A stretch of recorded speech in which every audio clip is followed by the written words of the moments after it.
Selamat hari Minggu, Bapak Ibu Saudara yang kasih Tuhan, apa kabar? Semangat semuanya? Semangat semuanya? Semangat semuanya? Oke, di luar dingin, tapi kita boleh terus semangat dalam Tuhan ya. Oke, kita akan lanjutkan apa yang sudah kita pelajari dari minggu lalu. Saudara yang kasih Tuhan, ini adalah minggu kedua di dalam bulan Desember ya, dan di dalam kalender iman kekristenan kita ini adalah satu masa atau yang disebut dengan masa Advent, yaitu masa penantian. Jadi Advent itu adalah sebuah season, sebuah musim atau sebuah masa yang dijalankan oleh banyak gereja Tuhan, umat Kristen, itu mereka merenungkan gitu akan kelahiran Yesus Kristus sebagai juru selamat. Dan apa yang kita renungkan? Kita merenungkan bagaimana kelahiran Yesus itu membawa sebuah pengharapan. Kalau saudara lihat di sini ada yang hurufnya mungkin kecil-kecil ya. Ada pengharapan, kemudian ada peace, ada damai, ada joy, ada sukacita, kemudian ada kasih Tuhan yang diberikan lewat kelahiran Yesus Kristus. Jadi Advent ini adalah masa penantian, masa di mana yang penuh dengan pengharapan dan kita mempersiapkan diri kita. Jadi saya mau ajak jemaat yang dikasih Tuhan, waktu kita masuk dalam masa Advent ini, minggu kedua ini, kita boleh terus memberikan sebuah pengharapan kita. Jadi kita menantikan dengan pengharapan ya, kita wait with expectation. Kita menantikan dengan sebuah pengharapan untuk mendapatkan yang terbaik dari Tuhan, untuk mengalami Tuhan, untuk boleh merasakan apa yang Tuhan miliki buat kita.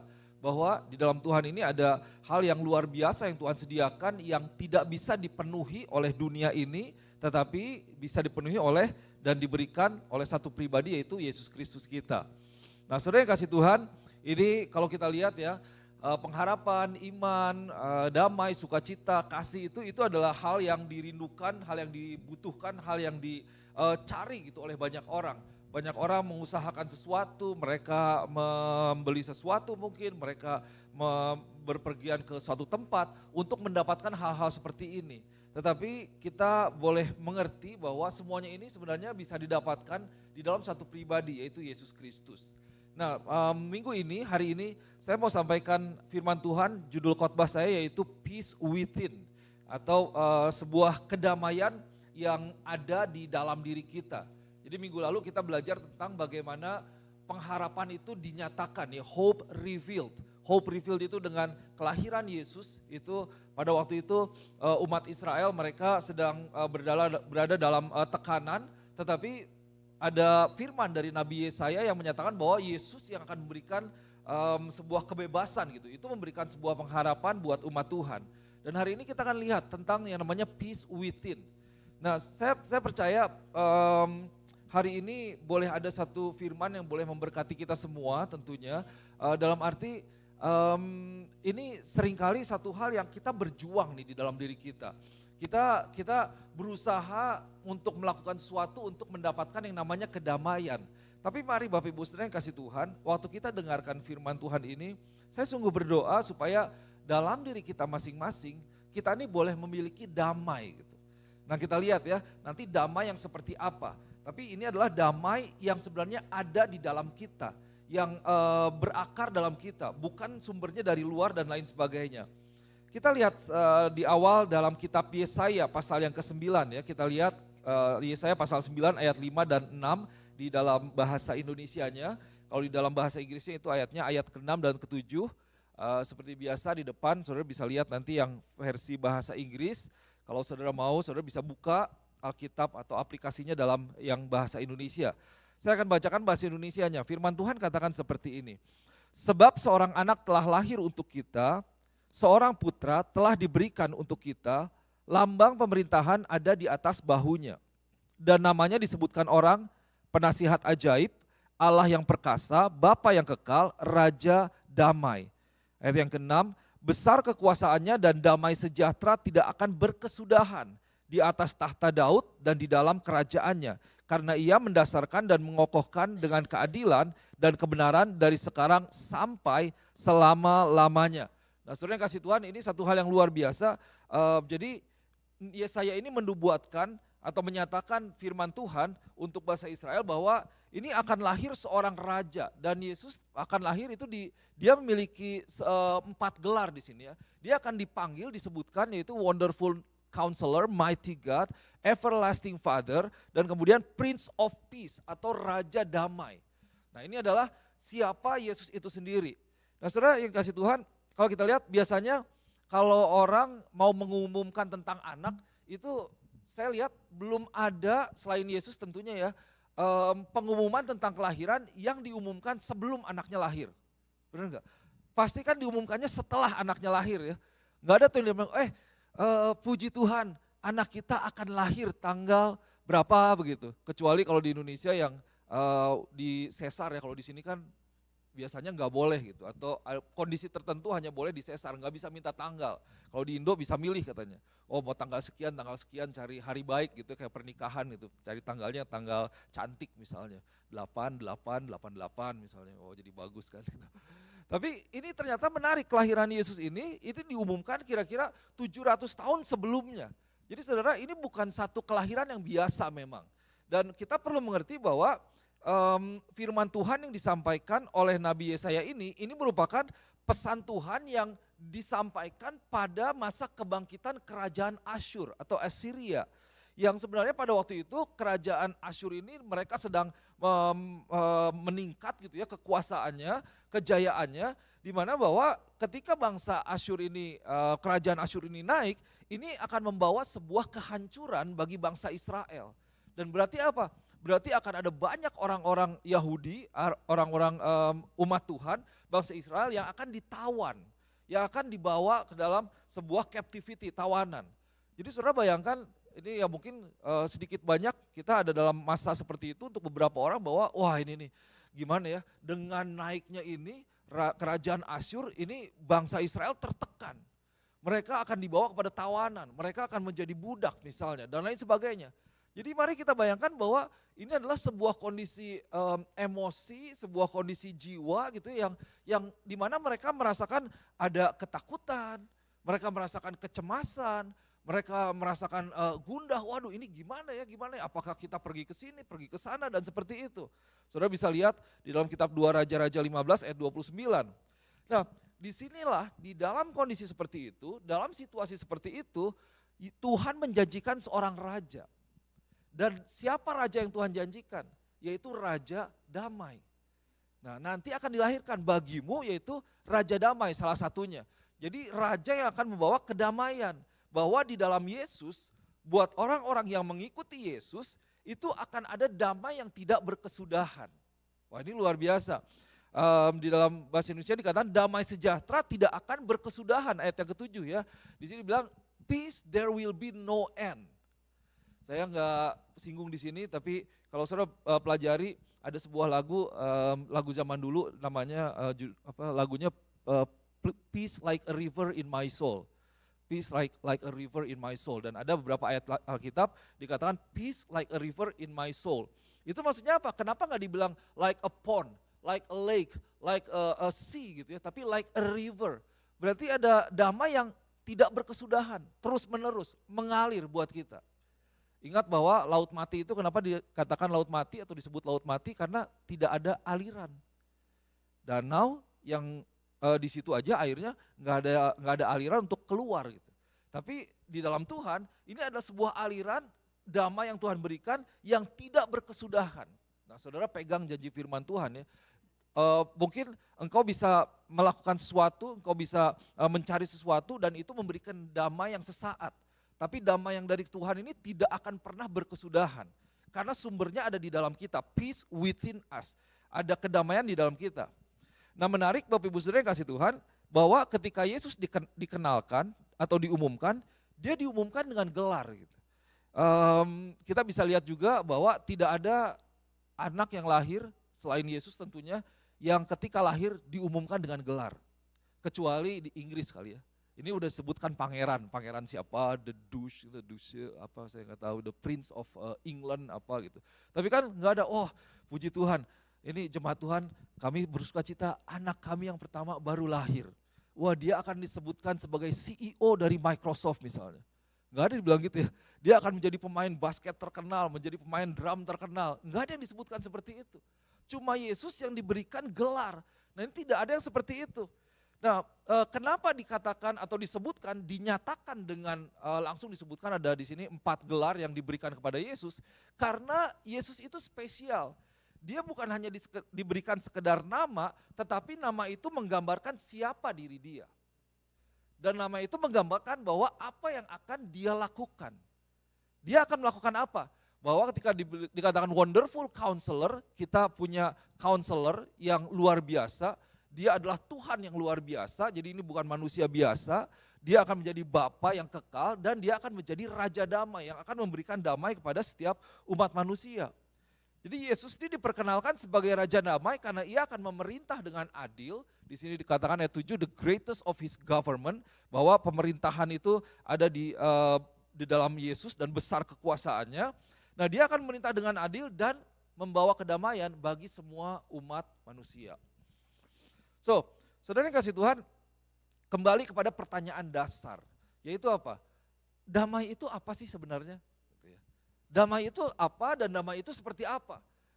Kemudian kita bisa sebenarnya lebih dalam lagi sebenarnya yang dimaksudkan dalam firman Tuhan atau biblical meaning of peace itu apa? Damai yang seperti apa?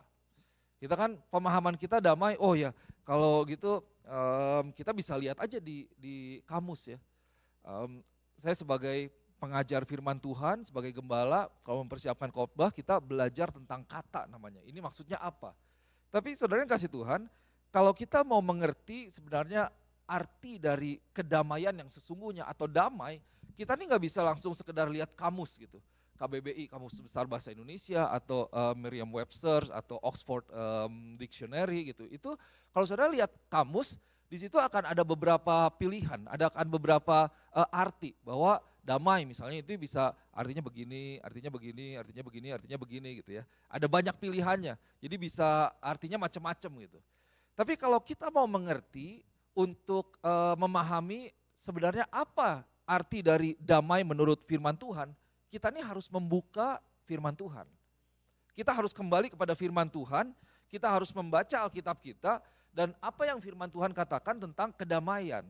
Bahwa kalau kita pelajari ternyata kedamaian yang dari Tuhan itu sebenarnya lebih dalam, itu lebih kaya, lebih indah dari kedamaian yang dunia tawarkan. Luar biasa. Mungkin kalau di kamus nanti saya akan singgung sedikit dan bisa jadi sama. Bahwa kalau dunia bilang, oh misalnya orang perang ya, mesti damai berarti nggak ada perang lagi. Itu betul gitu. Tapi kedamaian yang dari Tuhan itu memiliki arti yang jauh lebih dalam, lebih luar biasa dan memiliki kuasa yang luar biasa karena kembali itu adalah kedamaian di dalam diri kita. Peace within. It is not just peace on the outside atau on the appearance, tapi peace within us. Damai dalam diri kita. Nah saya mau ajak kita lihat nih, ada tiga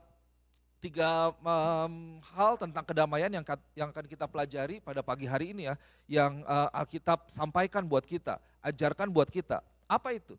Yang pertama, Alkitab mengajarkan bahwa ada yang namanya peace between men. Ini adalah kedamaian dalam hubungan.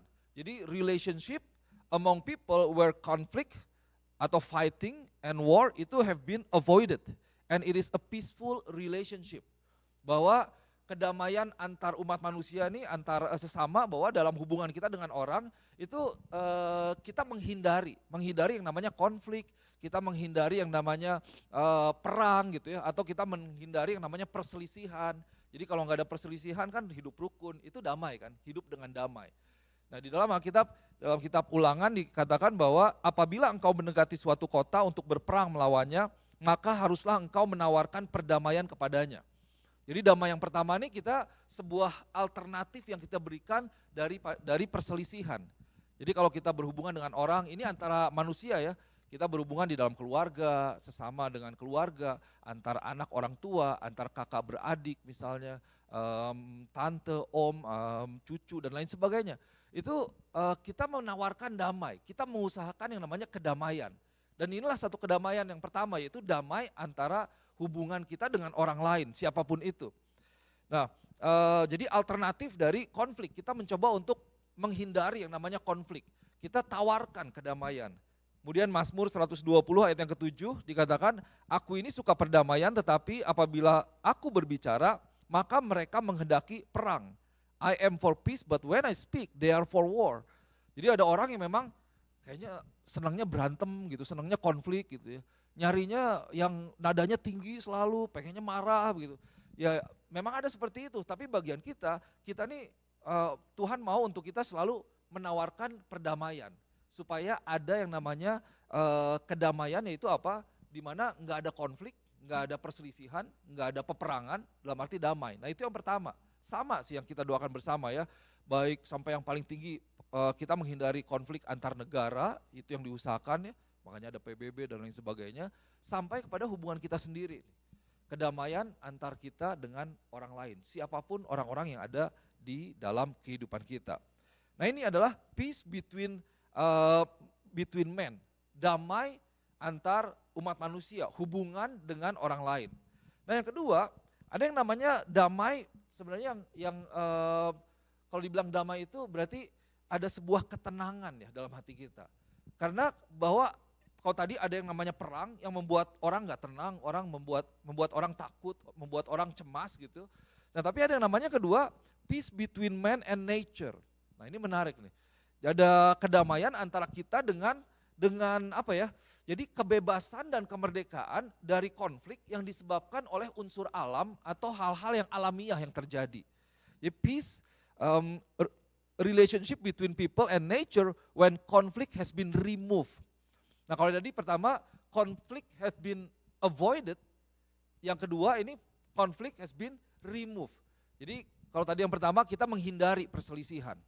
Tapi ternyata kalau hubungannya dengan alam nih kita akan lihat firman Tuhan ini kebebasan yang dimana konflik dengan kata lainnya konflik ya, bahwa satu hal yang membuat kita cemas takut itu karena konflik itu dihilangkan gitu, dikesampingkan, ditiadakan. Saudara lihat, saudara tahu ceritanya dalam Markus 4 ayat 37 sampai 39 ya. Saya bacakan ini ketika Yesus naik ke perahu dengan murid-muridnya ayat 36, mereka meninggalkan orang banyak itu lalu bertolak dan membawa Yesus beserta dengan mereka dalam perahu di mana Yesus telah duduk dan perahu-perahu lain juga menyertai dia. Jadi ada beberapa perahu yang mengikuti. Nah, lalu mengamuklah taufan yang sangat dahsyat. Wah, taufan yang sangat dahsyat dan ombak menyembur masuk ke dalam perahu sehingga perahu itu mulai penuh dengan air. Nah kembali, saudara bayangkan murid-murid Tuhan, mereka ada dengan Tuhan, ketika sedang di tengah ternyata ada badai yang luar biasa. Kita di sini mengalami salah satu badai, yaitu badai salju. Orang mungkin di daerah Florida mereka mengalami badainya angin gitu ya. Nah ini di tengah laut, wah badainya itu saya pernah naik kapal laut ya.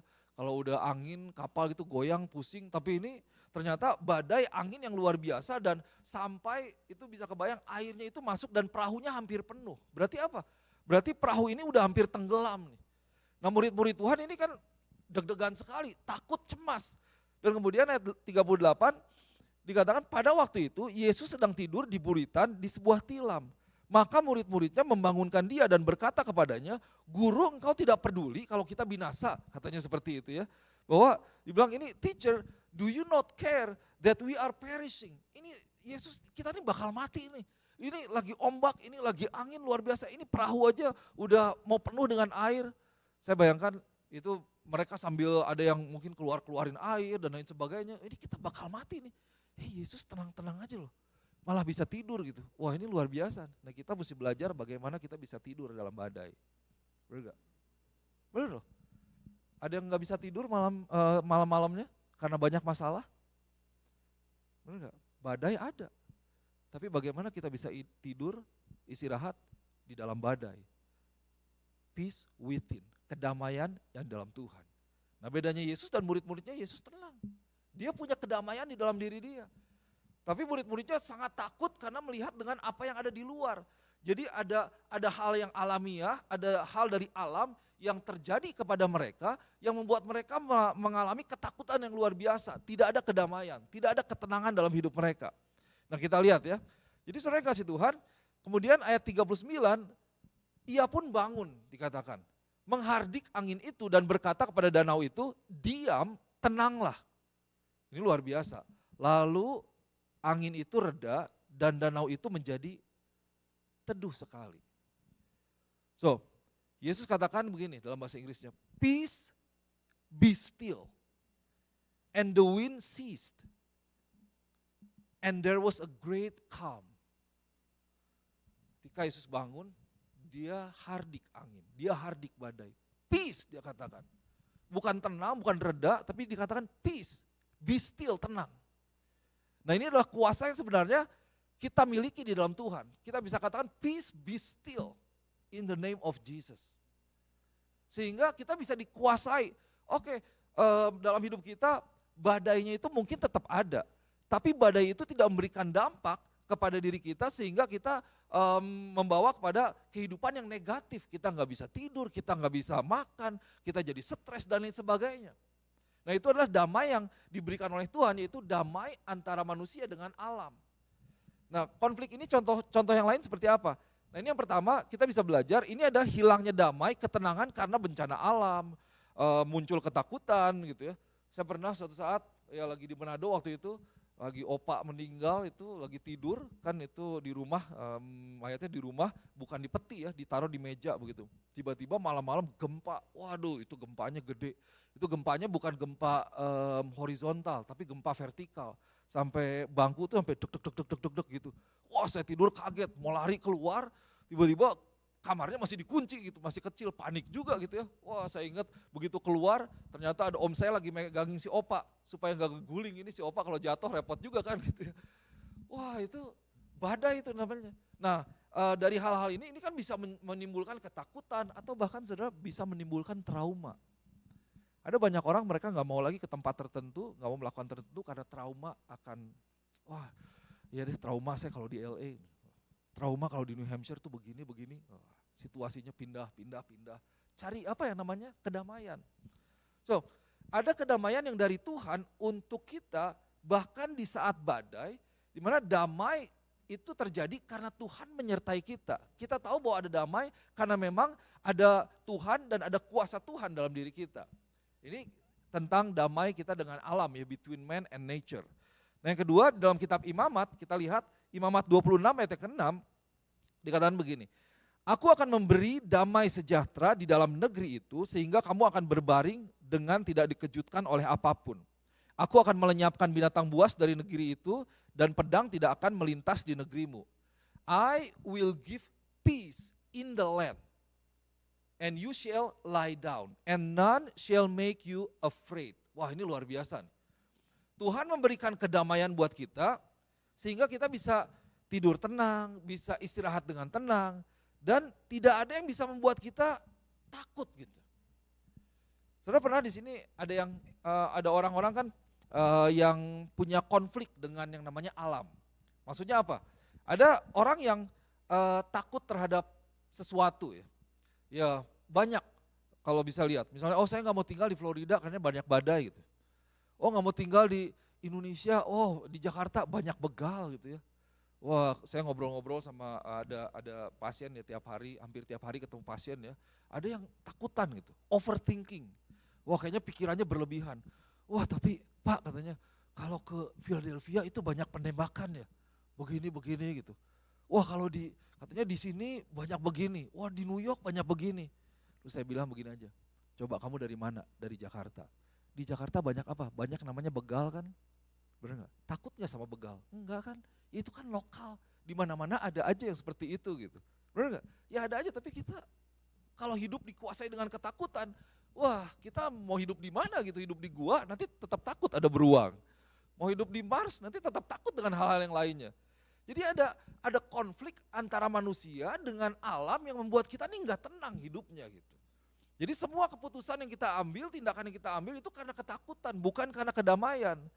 Gitu. Contohnya misalnya ada orang yang takut sama harimau misalnya. Oh ya takut digigit harimau, takut digigit ular. Ya anyway kita nggak ada harimau, nggak ada ular juga di sini, bear juga jarang-jarang gitu. Bahkan ada juga orang yang takut sama kupu-kupu, benar nggak? Pastor saya di Indonesia takut sama kupu-kupu, kalau ngeliat kupu-kupu bisa paniknya, stresnya minta ampun gitu. Tapi ada orang yang nggak takut loh sama harimau, pawang harimau nggak takut, pawang buaya, ya malah bercanda-bercanda, masukin kepala ke kepala buaya gitu kan. Dia tenang gitu. Nah Kenapa? Karena dia tahu, dia punya, buat dia, oh dia tahu gitu tentang nature-nya ini, dan dia tenang sehingga membuat dia tidak takut. Nah maksud saya apa Bapak Ibu saudara yang kasih Tuhan? Bahwa ada memang hal-hal yang alamiah atau yang di alam, apakah itu bencana dan lain sebagainya, atau ya kondisi yang di sekitar kita, yang bisa membuat kita ini kehilangan yang namanya kedamaian. Kita hidupnya jadi tidak tenang. Nah dalam hal inilah Tuhan katakan di dalam kitab Imamat, I will give peace in the land. Di tempat kamu tinggal, dengan tempat kamu berada, dengan situasi yang ada di tempat kamu ini bisa tidur dengan tenang, bisa diistirahat dengan tenang. Kenapa? Karena ada damai yang dari yang aku berikan. Kamu nggak usah takut. Wah orang kalau udah nggak punya damai, dia pikir udah tidur deh, nggak ingat apa-apa. Bahkan sebelum tidur aja jadi nggak bisa tidur. Kenapa? Karena takut nggak bisa bangun gitu ya. Benar ya? Siapa yang takut kalau mau dioperasi nanti dibius, aduh bangun nggak ya gitu ya. Pernah kepikiran nggak ini mau dibius gue bangun nggak ya, benar-benar itu. Saya lucu temenin orang banyak tuh jadi macam-macam ya. Nanya ke dokter ini, nanya mau dioperasi, tiap dokter sampai dokternya sampai kesel. Enggak, bangun kamu, ini udah negara modern gitu. Ini biusnya cuma sebentar, pokoknya diterangin gitu. Kamu pasti bangun, nggak akan nggak bangun, enggak. Ini bukan disuntik mati gitu. Tapi seperti itu kan menarik gitu. Orang kalau takut, tidak ada damai, well ya udah jadi hidupnya tuh nggak tenang memang. Tapi kalau kita punya damai ya prinsipnya sederhana. Kalau Tuhan belum mau panggil, nggak akan selesai loh, benar nggak? Gitu ya. Sederhananya seperti itu. Tapi kembali kepada damai, bahwa Bapak Ibu yang kasih Tuhan, damai ini adalah satu hal yang harus terjadi dalam hidup kita. Pertama, kita harus punya damai, kerukunan antara hubungan kita dengan orang lain. Dan dengan situasi yang terjadi, alam dan lain sebagainya, mari kita jangan memiliki ketakutan. Tapi kita boleh hidup tenang gitu. Karena ada Tuhan dalam diri kita, ada kuasa Tuhan dalam diri kita. Meskipun kita nggak coba-coba gitu ya, masuk kandang beruang, harimau gitu ya, nggak damai-damai, jangan ya, bukan bodoh berarti. Nah ini saya mau masuk sekarang ke hal yang penting. Tadi kita belajar dua hal, ada kedamaian yang istilahnya di luar kita. Dan seringkali itu tidak bergantung terhadap diri kita. Tadi yang pertama, damai dengan sesama. Kita mau menawarkan kedamaian, kita mau menawarkan kerukunan, kita mau damai lah. Kalau dulu waktu kecil, ayo kelingkingnya begini gitu. Tapi kalau orangnya nggak mau kan nggak bisa juga ya, betul ya. Itu, oh kita mau baik sama orang, tapi kalau orangnya tetap marah sama kita, well itu di luar kekuasaan kita. Tidak dalam tanggung jawab kita, dan kita tidak bisa mengubah mereka gitu. Atau dengan hal yang kedua, peace between man and nature. Well kita nggak bisa apa-apa, tiba-tiba terjadi badai, tiba-tiba ada bencana, itu di luar kita. Nah yang berikut yang penting yaitu ini dia, peace within, kedamaian di dalam kita atau kedamaian di dalam hati kita, kedamaian di dalam jiwa kita. Nah ini apa? Nah Bapak Ibu saudara yang kasih Tuhan, kalau saudara lihat orang bisa punya hubungan yang baik dengan orang lain misalnya. Dan dia punya kedamaian atau tidak ada konflik, tidak ada ketakutan dengan unsur alam atau alamiah gitu. Di tengah-tengah bencana, badai, hal-hal yang tidak diinginkan, kita bisa tenang. Well kita di sini udah yang sudah lebih lama, apalagi bertahun-tahun tinggal di sini, mau badai salju. Wah dulu saya waktu datang pertama kali ya, terus lihat perkiraan cuaca. Wah badai salju, siap-siap Ron katanya, kata Pastor Z. Wah badai salju, saya pikir gimana ya ini ya. Badai loh, kalau di Indonesia kan badai berarti puting beliung dan gimana. Badai salju udah gitu, gede, snownya tinggi, udah selesai badainya. Oh cuma gitu ya badainya gitu. Bener gak? Oh cuma gitu. Tambah kesini kan coba, besok badai salju, ada yang jadi pindah ke Florida gak? Saya mau naik pesawat deh, ntar minggu depan balik lagi, nggak ada kan saya percaya ya, nggak ada yang pergi kemana. Karena kita tahu, udah tenang di sininya, ada damai, tahu lah nggak akan apa-apa. Nah tapi ada orang yang oke, semuanya bisa berdamai dengan alam, nggak punya konflik dengan orang lain, baik, puji Tuhan. Tapi ternyata tetap di dalam hatinya, di dalam jiwanya, dia tidak memiliki yang namanya kedamaian. Tidak ada peace within, tidak damai di dalam hatinya. Dalam arti apa? Bahwa ada gejolak emosi di dalam jiwa mereka, mereka mengalami karena hal-hal yang tertentu yang terjadi, apapun itu, mengalami ada yang namanya merasa bersalah misalnya. Ada yang orang akhirnya merasa malu, Ada yang menyesali diri sendiri yang begitu panjang karena dia berbuat sebuah kesalahan, dia berbuat sebuah dosa misalnya, dia berbuat suatu hal yang tercela di masa lalu. Sehingga membuat orang itu jadi nggak damai gitu. Dia kemana-mana jadi takut sama orang, dia malu sama orang, dia nggak percaya diri gitu. Karena tadi kegagalan, kesalahan atau dosa yang pada akhirnya membawa mereka kepada sebuah bingung misalnya, aduh mau gimana ya, atau frustasi, atau takut, atau pikiran yang berlebihan seringkali, wah nanti saya kalau ketemu dia nanti dia pikir seperti ini, aduh nggak enak juga, padahal mungkin orangnya nggak seperti itu. Jadi ada konflik dalam jiwa, stres bahkan, depresi, atau bisa sampai kena panic attack. Wah kecemasan yang luar biasa, anxiety. Kenapa? Karena ternyata ada hal-hal yang di dalam jiwa dia tidak bisa ngebohongin bahwa itu ada gitu. Yang pada akhirnya saudara tahu bahwa ketika engkau memiliki kecemasan seperti itu, engkau tahu pasti. Begitu engkau berusaha untuk menutup matamu untuk tidur, hatimu tidak tenang. Oh besok gimana? Aduh tadi begini ya, wah kayaknya di sini bergejolak. Gitu. Ini bukan hanya orang yang tidak peduli Kristen, tidak Kristen. Tapi justru kita mengucap syukur, inilah yang kita boleh ketahui bersama bahwa di dalam musim Advent ini kita melihat bahwa Yesus lahir, dia datang untuk memberikan kedamaian dalam diri kita. Yaitu kedamaian yang ada di dalam, peace within. Jadi saudara, meskipun seolah tidak ada konflik dengan orang lain, tidak ada ketakutan, enggak takut yang lain-lain sebagainya, tapi hati kita ini seperti apa ya? Bisa seperti laut yang terus bergelora, bergejolak gitu ya, enggak pernah reda badainya dan kita capek dalam diri kita. Aduh Tuhan, kita berdoa Tuhan kok saya seperti ini ya? Ini dalam pribadi nih, mungkin istri bisa jadi enggak tahu. Mungkin suami bisa jadi enggak tahu. Gitu. Kita bisa datang dan apalagi kalau temu orang lain yang serumah sekamar aja bisa jadi nggak tahu. Tapi kita tahu dan kadang-kadang aduh susah mengungkapkannya, aduh gimana nyatakannya, ceritanya gimana. Di sini tuh nggak tenang gitu. Wah, saudara yang kasih Tuhan, saya sampaikan firman Tuhan ini buat setiap kita dan buat diri saya pribadi. Ini satu tantangan buat setiap kita nih. Bahwa kalau kita mau jujur ya di hadapan Tuhan, ini adalah satu hal yang kita perlukan, damai di dalam diri kita. Dan Yesus adalah Raja Damai yang memberikan kedamaian yang tidak pernah berkesudahan. So, kita bisa melihat bahwa dalam waktu-waktu tertentu, waktu kita sendiri, waktu kita mau tidur misalnya, dengan segala macam banyak macam masalah anak, keuangan, pekerjaan dan lain sebagainya, kita tahu bahwa well, something is just not right with me. Ada yang kayaknya ada yang gak beres nih. Ini kenapa saya seperti ini? Kita bertanya-tanya sendiri gitu. Dan waktu kita mau tidur ya kita tahu gitu. Hati kita tahu. Yesus dia mengatakan di dalam kitab Yohanes pasal 14 ayat yang ke-27 dia katakan begini. Damai sejahtera kutinggalkan bagimu. Dan damai yang sejahtera yang kuberikan kepadamu dan apa yang kuberikan tidak seperti yang diberikan oleh dunia kepadamu. Janganlah gelisah dan gentar hatimu. Wah luar biasa.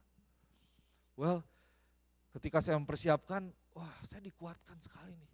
Ini firman Tuhan yang luar biasa loh buat setiap kita. Peace I live with you, I give you. My peace I give to you. And then not as the world gives do I give you. Let not your hearts be troubled, neither let them be afraid. Saudara, damai yang dari Tuhan itu tidak seperti damai yang diberikan oleh dunia. Dan dunia tidak pernah bisa memberikan kedamaian yang bisa menandingi atau menyaingi sama dengan damai yang diberikan oleh Tuhan.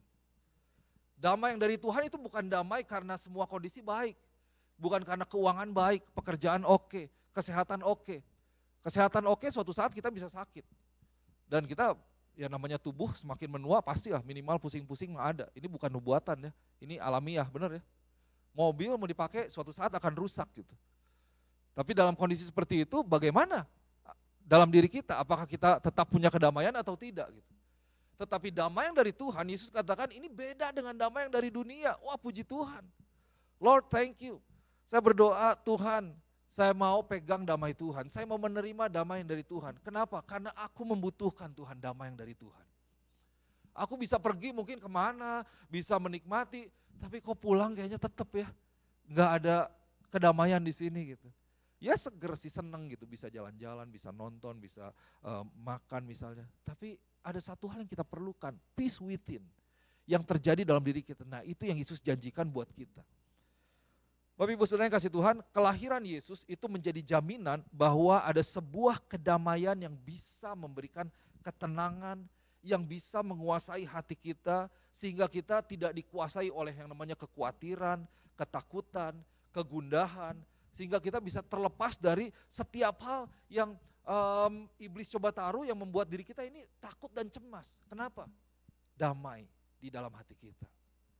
Situasi berubah, keadaan berubah, tapi damai Yesus tidak berkesudahan, tidak berubah, dan beda dari damai yang ditawarkan oleh dunia. This is what we call the inner peace. The peace within us. Peace inside our heart. Damai yang ada dalam hati kita. Nah kalau Rasul Paulus dia katakan begini ya, dalam kitab Filipi 4 ayat 6 sampai ayat yang ke-7. Janganlah hendaknya kamu khawatir tentang apapun juga, tetapi nyatakanlah dalam segala hal keinginanmu kepada Allah dalam doa dan permohonan dengan ucapan syukur. Damai sejahtera Allah yang melampaui segala akal akan memelihara hati dan pikiranmu dalam Kristus Yesus. Wah, do not be anxious or worried about anything. So once again, kalau kita renungkan firman Tuhan, kita lihat nih, dan kita bawa dalam kehidupan kita sehari-hari. Wah, firman Tuhan katakan jangan khawatir tentang apapun juga ya. Berarti tentang ini, tentang itu, tentang masa depan anak, tentang keuangan. Masalahnya ada enggak? Ada. Tantangannya ada? Ada. Kejadiannya benar enggak? Berat? Berat. Ditinggalkan orang, dihianati orang, dimusuhi orang, ditipu orang, dan lain sebagainya. Tapi firman Tuhan katakan jangan khawatir tentang apapun juga. Tentang saat ini, tentang masa depan.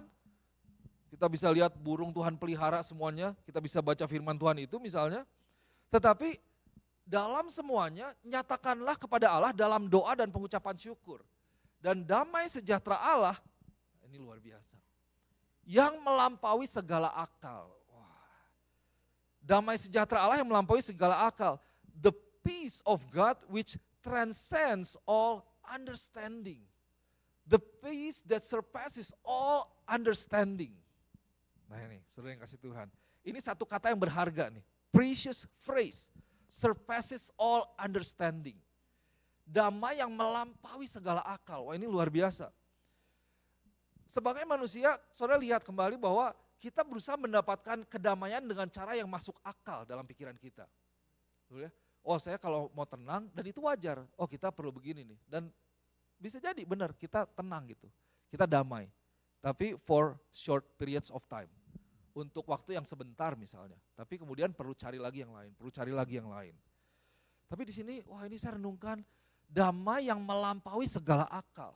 Damai yang tidak bisa kita pakai dengan logika kita.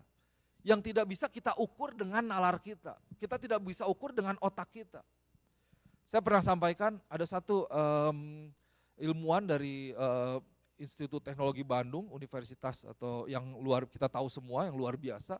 Dia katakan bahwa otak manusia itu kalau dikecilin, dipadetin itu enggak lebih besar dari sendok teh gitu ya. Cuma kecil gitu. Otak kita yang kecil ini mau mengerti keberadaan Tuhan itu enggak mungkin. Di sanalah kita perlu iman. Dan makanya firman Tuhan katakan bahwa ini ada damai yang melampaui segala akal. Kamu gak akan bisa mengerti damai ini, tapi damai ini kuberikan kepadamu. Kalau engkau menerima aku, menerima Yesus, kita sambut Tuhan, maka Tuhan akan memberikan damai itu. Saudara kita healing lah, pergi liburan. Kita pulang tapi kerisauannya gak hilang ya, ketakutannya gak hilang, kegundahannya gak hilang, konflik di jiwa tetap ada, gelora, gejolak itu tetap ada, kita tersiksa. Pada akhirnya damai itu hanya bisa bertahan sejauh nalar kita, sebagaimana kita bisa ukur gitu. Oh iya ya, kembali, kalau saya mau damai, mau tenang, saya harus begini. Oke, kita capai itu, tapi kemudian kok kayaknya ya udah, cuma sebentar aja. Bapak Ibu yang kasih Tuhan, kita perlu mengerti bahwa kita tidak bisa menyelesaikan apa yang ada di dalam diri kita dengan hal yang di luar dari diri kita. Kalau badai di luar ya kita bisa lindungi diri kita. Tapi ketika tidak adanya kedamaian dalam hati kita, kita tidak bisa selesaikan dengan hal-hal yang di luar. Maksudnya itu bukan satu hal yang tidak berguna, tapi bukan merupakan sebuah jawaban yang permanen. Tapi hal yang terjadi dalam hati kita, itu perlu diselesaikan dengan ahlinya, dengan masternya. Kalau engkau mengalami kerisauan, ketakutan, hanya damai yang dari Tuhan yang bisa membawa kita mengalami ketenangan. Dan itulah yang Tuhan berikan buat kita. So, kita nggak bisa hanya pakai pikiran, pakai logika, pakai usaha manusia untuk mendapatkan kedamaian yang sejati. Kenapa? Karena kedamaian yang sejati itu, kedamaian yang real, itu hanya bisa didapatkan pada satu pribadi, yaitu Kristus Yesus. Karena dialah dikatakan Prince of Peace. Bagian kita sederhana, kita berdoa, kita ingat keberadaan Tuhan kita ingat setiap janji firman Tuhan, kita ingat bahwa Tuhan kita adalah Tuhan yang memiliki integritas, dia berjanji, dia akan menepati, amin. Dia mengingat janjinya, dia menepati janjinya iya dan amin. Sehingga pada akhirnya, damai sejahtera Allah yang melampaui segala akal, akan memelihara hati dan pikiranmu dalam Kristus Yesus. Kita bisa berkata Tuhan, pada akhirnya bukan mengeluh tapi kita bisa memuji Tuhan. Wah, Tuhan mengucap syukur. Aku tahu nih ada banyak masalah, tapi dengan dalam Tuhan aku punya kedamaian. Kita bisa tidur dengan tenang, bukan berarti masalahnya beres loh. Saudara berdoa kalau malam mau tidur ya, atau mau masuk kamar bilang, masalah kamu tinggal di luar, besok kita ketemu lagi gitu ya. Sekarang saya mau istirahat, saya mau tidur. Ada berkat Tuhan waktu kita tidur. Berkat Tuhan dicurahkan waktu kita tidur. Gitu. Jangan sampai iblis bahkan ambil semuanya. Gitu. Berkat tuh bukan hanya uang loh, bener ya. Banyak orang punya uang malah bingung nih, takut uangnya hilang lah, takut uangnya diambil dan lain sebagainya. So peace that transcends, surpasses all understanding. Nah sebenarnya kasih Tuhan poin terakhir. Waktu masa Advent ini kita merenungkan akan kelahiran Yesus ke dunia.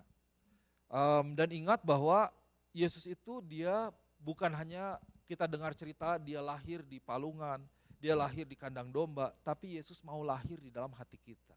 Ada amin. Yesus mau masuk dalam hati kita, yang akhirnya memberikan kedamaian dalam hidup kita. Nah, dalam hal ini kita perlu tahu bahwa ketika ada konflik terjadi dalam kehidupan setiap orang, konflik itu diawali selalu dengan tidak adanya kedamaian dengan Tuhan.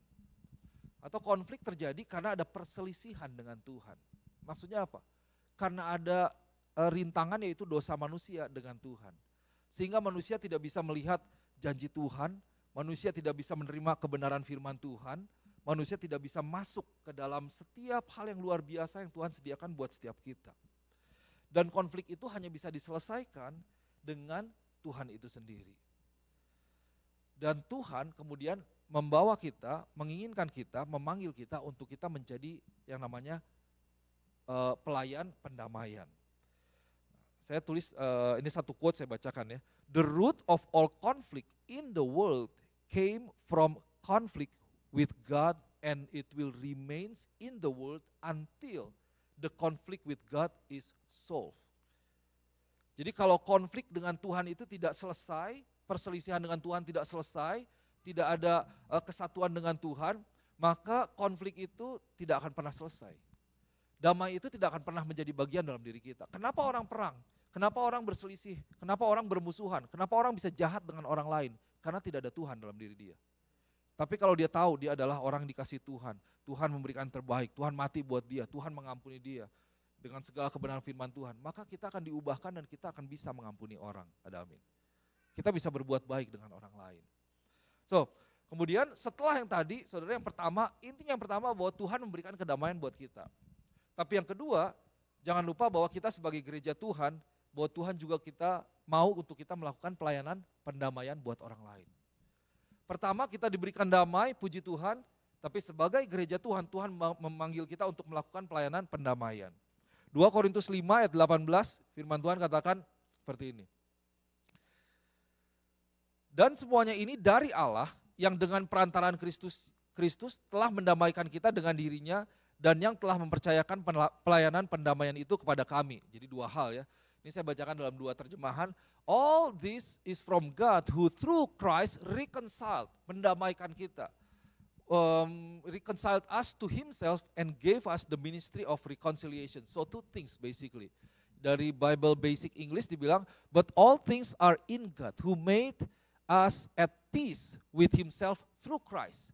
Dan has given us to us the work of making peace. Nah saudara yang kasih Tuhan, saya masuk ke dalam satu bagian kedua yang penting, yang perlu kita mengerti, bahwa betul kita perlu punya iman, kita perlu tahu dalam diri kita bahwa kelahiran Yesus itu memberikan damai buat kita. Damai yang di luar segala akal. Tapi yang kedua jangan lupa, ketika kita masuk dalam masa Advent ini, kita boleh menyambut kelahiran Yesus, bahwa kita adalah gereja Tuhan yang dipanggil untuk melakukan pelayanan pendamaian. Kita masuk ke dalam sebuah komunitas, ke dalam pekerjaan, biar dengan keberadaan kita, damai boleh terjadi di tempat itu.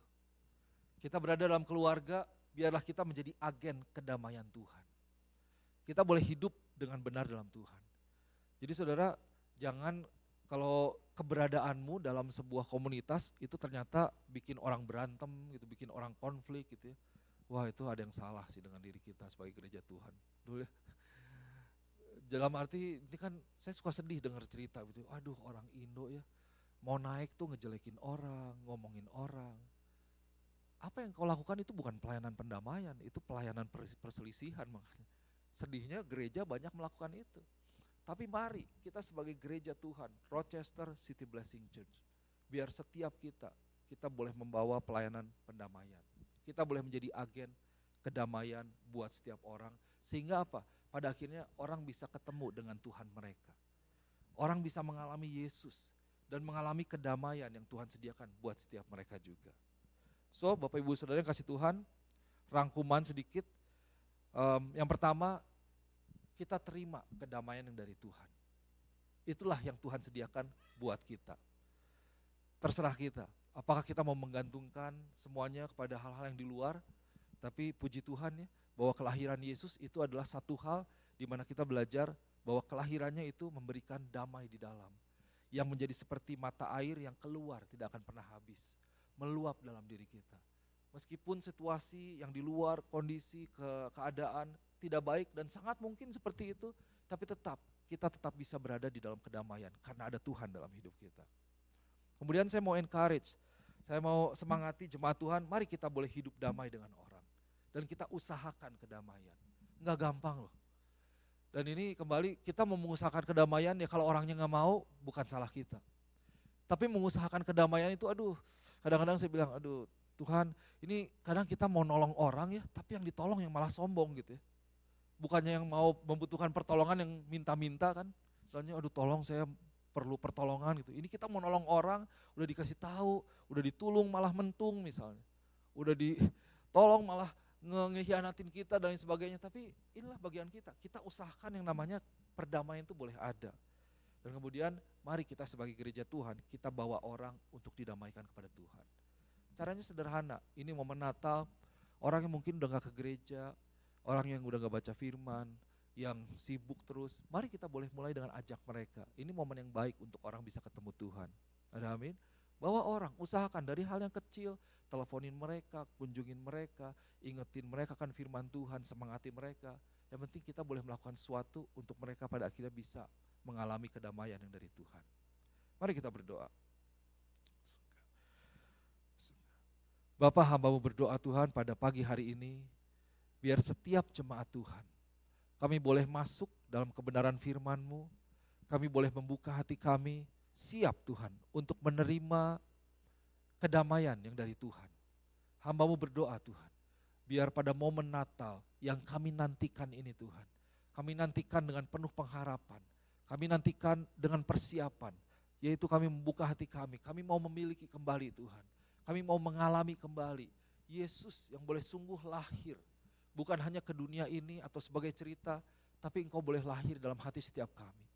Bapa, hamba-Mu berdoa, bahwa di setiap kami Tuhan, ada dalam waktu-waktu tertentu, dalam momen-momen tertentu, Tuhan kami mau jujur di hadapan Tuhan bahwa seringkali kami dikuasai dengan kecemasan, kami dikuasai dengan ketakutan, hati kami gundah Tuhan, bergejolak, kami mungkin membawa kepada kehidupan yang penuh dengan overthinking, stres, depresi dan lain sebagainya. Tapi Tuhan, kami mau katakan, kami mau terima Engkau. Dan biar kedamaian yang dari Tuhan, yang ada dalam hati kami, itu yang boleh menguasai kehidupan kami. Pikiran dan hati kami Tuhan. Yang boleh membawa kami kepada sebuah keputusan atau tindakan yang luar biasa. Sehingga kami boleh maksimal di dalam setiap panggilan Tuhan. Berdoa di dalam nama Tuhan Yesus. Peace, damai yang dari Tuhan itu boleh menetap. Tidak berkesudahan, boleh terus mengalir menjadi bagian dalam setiap jemaat Tuhan. Dalam setiap apapun badai yang mereka alami, damai dari Tuhan itu yang menguasai kehidupan mereka. Terima kasih Bapa. Dimeteraikan firman Tuhan di dalam nama Yesus, hamba berdoa. Haleluya. Amin.